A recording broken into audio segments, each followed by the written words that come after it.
and for this opportunity to offer my remarks regarding the impact of testing and accountability on our public school children. Last year, over 50% of our parents at our school refused to allow their children to take the New York State Common Core assessments, what we now have known nationally as opting out. In New York State, at least, these tests have changed from year to year. The cut scores have changed from year to year, which makes them flawed and invalid. When parents and educators have voiced concerns, they've been accused of coddling. I want to challenge that assumption. The great crime is that the focus on testing has taken valuable resources and time away from programming, social studies, arts and physical education, special education services, and ELL programs. At my school, we no longer have a librarian, and our parent association works full-time to fund the needed arts and music programs that are not covered by our budget any longer. And we are one of the lucky schools.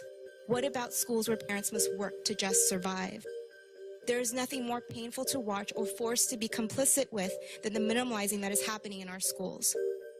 Teachers, students, and parents are finding themselves in a position of whether or not to push back or leave. So who is left to receive these tests and accompanying sanctions? Who are the children receiving scripted curricula while losing recess physical education and all other enrichment programs? I want to remind folks that the Latin root of assessment needs to sit alongside. Until we have teachers and policymakers sitting alongside and getting to know our students in our classrooms in deep and meaningful ways, we cannot fully understand the state of public education. And I sit here as a sole female, and this is a field dominated by women. No corporate-made multiple-choice test will give you that data. Last year, I decided that I'm obligated and accountable to my students and their families, and that is why, as a teacher of conscience, I will refuse to administer tests that reduce my students to a single metric, and will continue to take this position until the role of standardized assessments are put in their proper place.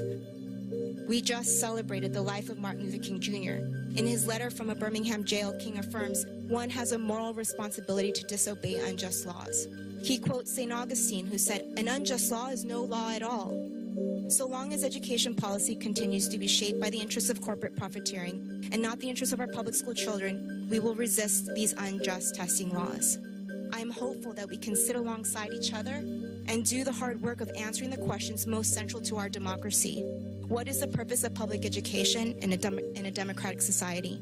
How can we ensure that all children receive enriching and equitable education? And how do we support teachers and schools in carrying out their missions to educate all?